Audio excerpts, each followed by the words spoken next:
Could you again describe just in maybe 2 sentences what Vienna Ugly is about, what the tour is about? Using the most abstract words. Abstract, why? I don't know, like urbanist words. Oh, I see. As a joke or what? I don't use that language, but No, I'm just kidding. yeah. So Vienna Ugly is a tour of the worst architecture in Vienna, which is designed to encourage a new way of looking at the city, to mix up visitors to Viennese in a walking tour where they feel like equals, where nobody knows more than anybody else. And it's a year old now, a bit more than a year old, and was created for the Eurovision Song Contest. Some people have asked if it's cruel to make an ugly tour, whether it's disrespectful to stand in front of people's homes and say that they are bad architecture. For sure it is cruel, but I think it's productive, because if you write a book, people can choose to read your book or not read it. If you open a restaurant, people can go to every other restaurant on the street instead of yours. But if you, as an architect, make a building, nobody can choose not to look at your building. It's in the public realm, and therefore I think architects have a special responsibility to make things which are good for us, for our soul, for communities, for interaction, for life. And many of them are not doing that, and therefore our project is partly about starting a debate about what we want and what we consider acceptable, and how to raise the game of architecture so that it's building better social design, better life out there. Maybe we've managed that, maybe we haven't, but for sure, whenever there's an article about our project, hundreds of people post, so they do feel, architecture, unlike philosophy, architecture is for everybody. Nobody hasn't got an opinion on buildings. We all live in them, we all work in them, and therefore it goes in a different level to how people experience the city and life. Yeah. What's your impression of Munich? Do you think, could you adopt that format to Munich, given that we've, walking through the city for past, 4 hours? Would you see any differences in terms of architecture if you compare it to Vienna? Or Yeah, that's a few questions, but I definitely see differences, and that's the whole point of why we travel. I think it's really important that we don't end up traveling for days and arriving in a city that looks just like where you left. In an age of global architects, it's really important that you have a sense of place, that you're in Munich or in Vienna. And yeah, I definitely know I'm in Munich, and I think both cities are more interesting than their international reputation. People think that they know Vienna, and maybe they do know a certain kind of city, but and the city reproduces that for tourists, and for movies, and for ball culture. It sells very well, but it's far from the lived experience of residents. And I think that's probably true in Munich also. It's quite destructive if you have in Vienna at least, a very retro-looking tourist industry, which is begun to be believed by the Viennese now. They understand their city as a conservative, dusty museum. Right. Even though, when you come to Vienna, people are often surprised that it's a lot more interesting than they expected. A lot more fresh and creative and contemporary and red socialist than they maybe expected from the international news. So in that sense, it's productive to have a tour which is about new things. Ugly is mostly considered new, right, in a city that's associated with old things. Right. If you Google ugly buildings, you find new buildings. And in terms of Munich, it's for sure you can adapt it for here, of course. We are going to make some important changes where it's not my choice of buildings, it is the people who will decide, at least those who are engaged enough to propose a building. And that seems to me not just a democratic idea, but means that I, as an outsider, will be commenting on what the locals judge ugly, which is often completely different to what outsiders might judge ugly. That's one of the fascinating things about making a tour which is open to tourists and also to locals, that they see the same buildings very, very differently. Mm. People in New York love to live in tall buildings, and people in Vienna hate living in tall buildings. They consider it socially unacceptable. Mm. But in New York, people understand that you can pool your resources. If hundreds of people live in the same block, you can have a pool or a cinema, and also you got great views, great light, great fresh air. Whereas the Viennese want to live in small, dark apartments. It's a Freudian thing, I think. Well, there's plenty of Freudian ideas going on with my tour. In the end, a lot of Viennese have a lot of angst and seem to live. They're much more comfortable with death and failure and decay and a stylish melancholy than they are with the joy of life. And that's quite distressing for me to find that people are so depressed. They live in one of the best cities in the world, and they spend a lot of their day complaining about tiny little details, these first world problems. They've got no idea how good life is. I think the same kind of holds true for Munich, I would say. Yeah. And you can, if you don't know what you've got, you're much more likely to lose it than if you do. If people have no idea how good their quality of life is, it's a dangerous place to be. They may well vote against the parties who give them what they need and want. Yeah, right. So I think one of your crucial elements is storytelling. I read that on your website, that it is about telling new stories, essentially, about the city. Is it? So where would you say is the place of storytelling in the Vienna Ugly project? Is it about you telling new stories about the city? Is it about the tour participants trying to collectively telling us new story about the city? What's the status of a story? Well, every city needs new stories to tell. If you're only ever looking backwards and celebrating a moment in history, then that's not healthy. If you think your glory days have gone, which they haven't in Vienna. If Vienna has the highest quality of life in the world, then the city has new stories to tell. But somehow they're choosing not to tell those because its quality of life is less visible, let's say. You don't make movies about it, whereas you can about waltzing or chocolate cakes or palaces, or Assisi. So storytelling is partly about the buildings and the people who live inside them. If you walk around a city with a large group of residents of that city, which is something most people will never do, then you come to understand. Our tours cost just €5, so I find out lots of stories from the residents of Vienna, because they come on the tours, and for sure somebody will have been inside that building or used to go out with a girl who lives there, or used to work there, and therefore the richness of experience of local people is a very important element on our tours.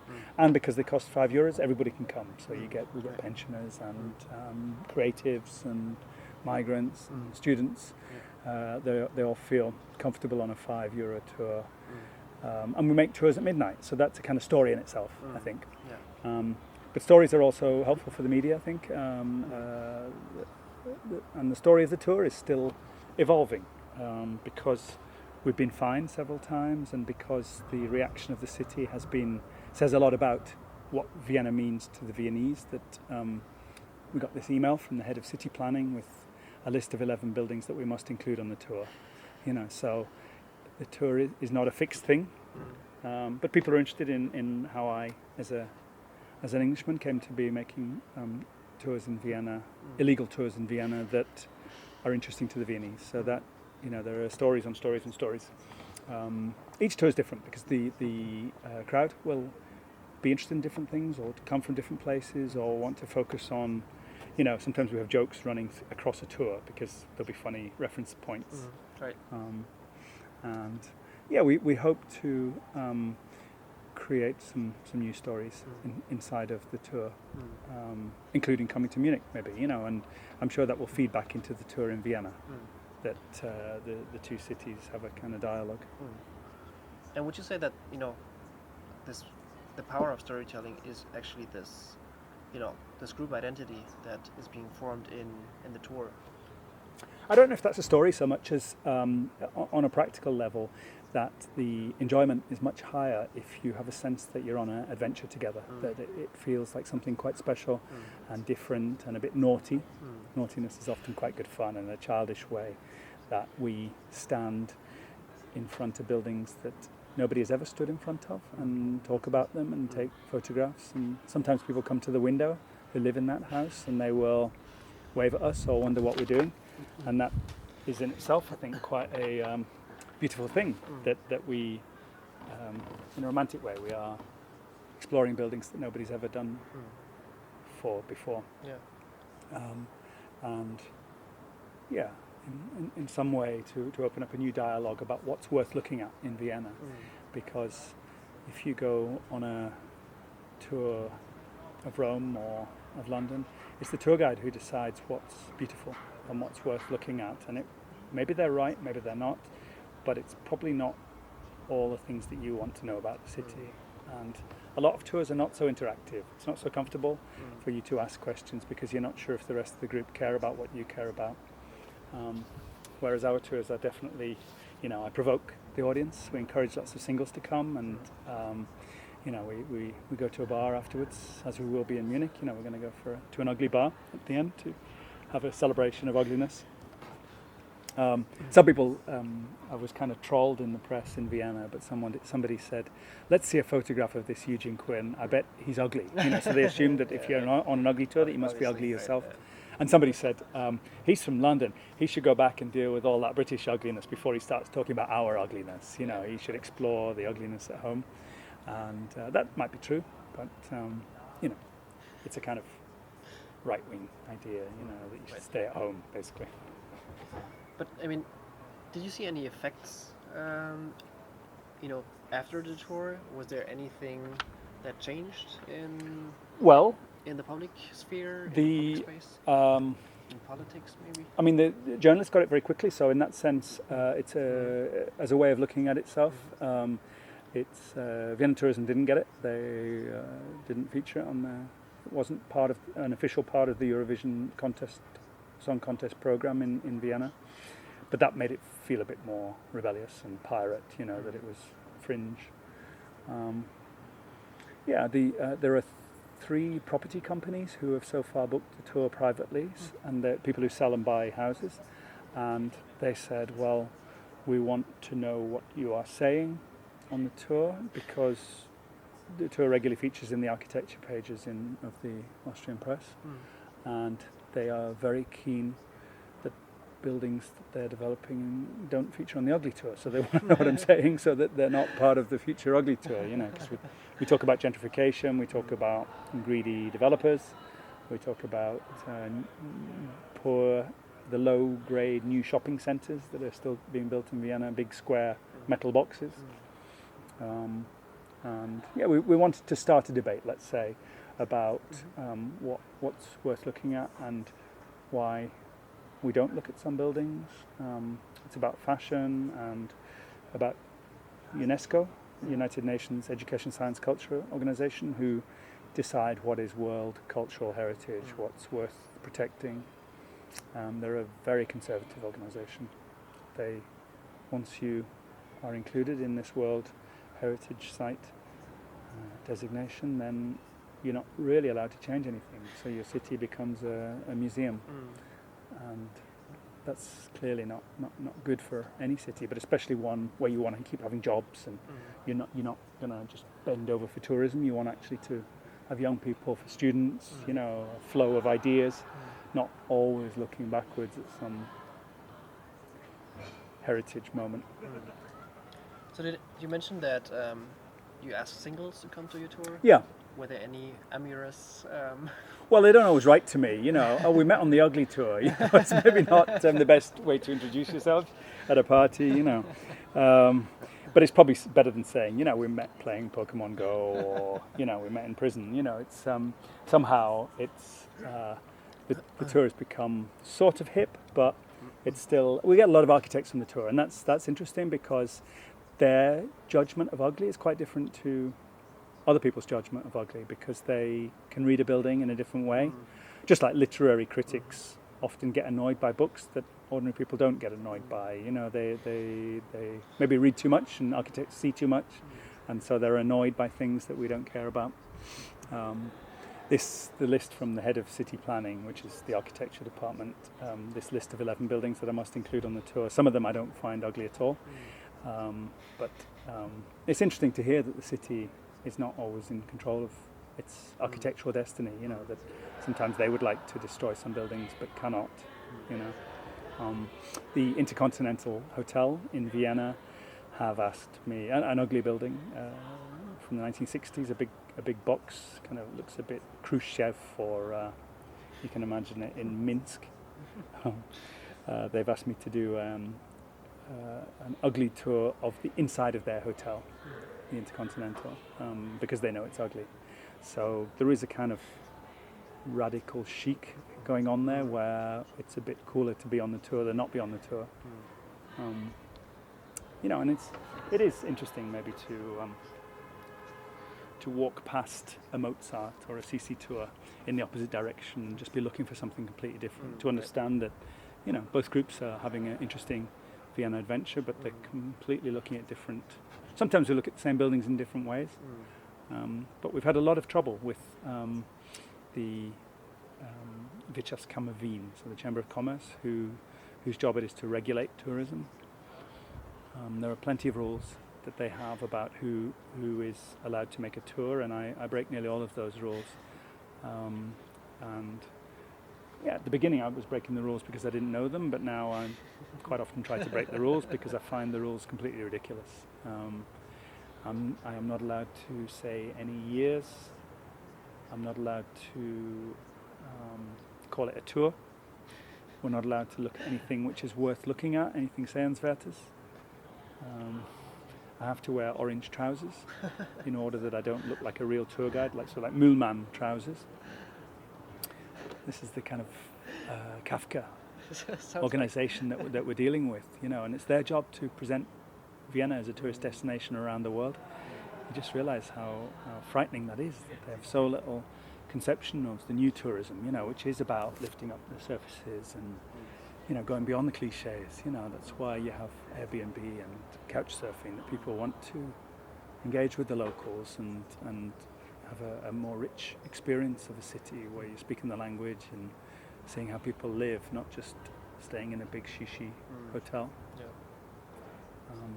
But yeah, I've been on several city tours in Italy where it became clear that we were just going to go from one Baroque church to another Baroque church to another Baroque church, because that's what the tour guide had trained to tell us.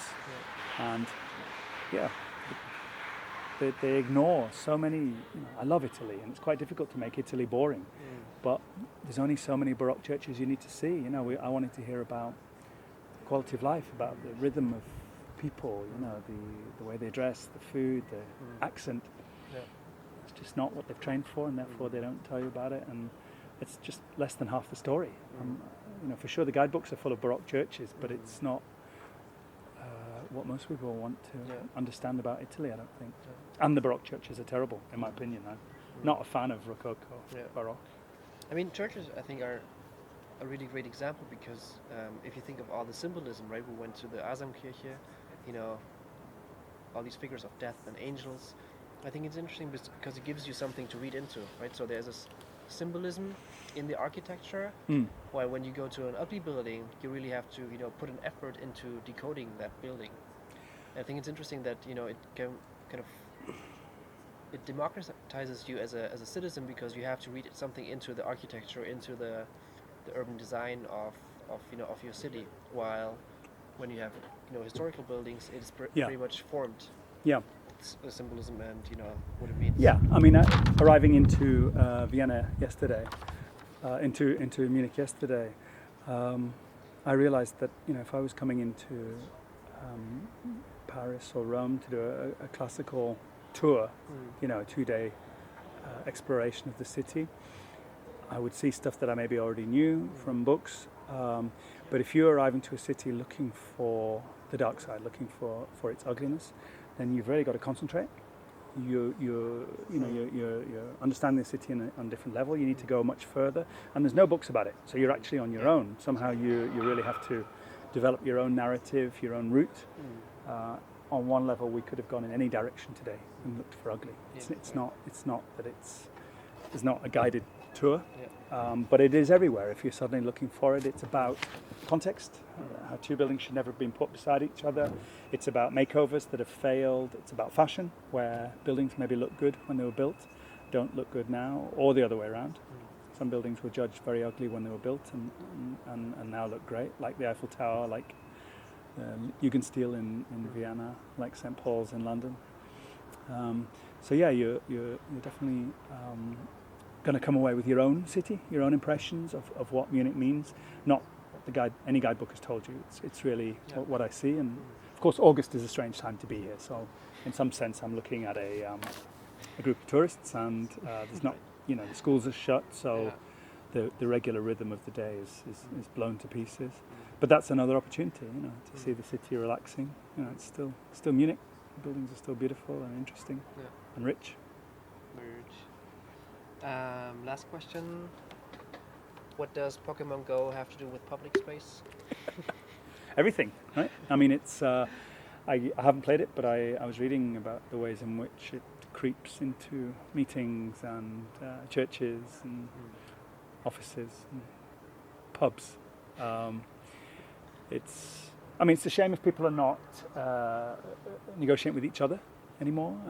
It seems to be kind of social, but in some ways then you are zombied out. You're not really looking at the people and the life. And I love to walk in London, love to walk in Vienna. I don't know how to drive. And I think it's very important to have time where you are not doing anything. And increasingly, even while people are sitting on a bus or laying in bed, they're still doing stuff. They don't really have time to explore ideas, to work them over, and to develop them creatively. Ideas, I walk to meetings, I walk home from the cinema, I walk to parties, and so I'm thinking who I want to talk to and what I want to say. And I think that is quite unusual these days, to go deep into your own ideas and to develop them, your strategy, your thinking. And so hopefully Pokemon won't eat into that space that there might have been for sitting in the park. If previously people were sitting in the park and now they're sitting in the park catching cartoon creatures, then that's not progress. But at least people are out there. It's a big difference with sitting on your couch and playing the same game. They can look ridiculous, but so do I sometimes when I'm walking the streets, on a hot day in Munich, on an underdressed day in Munich,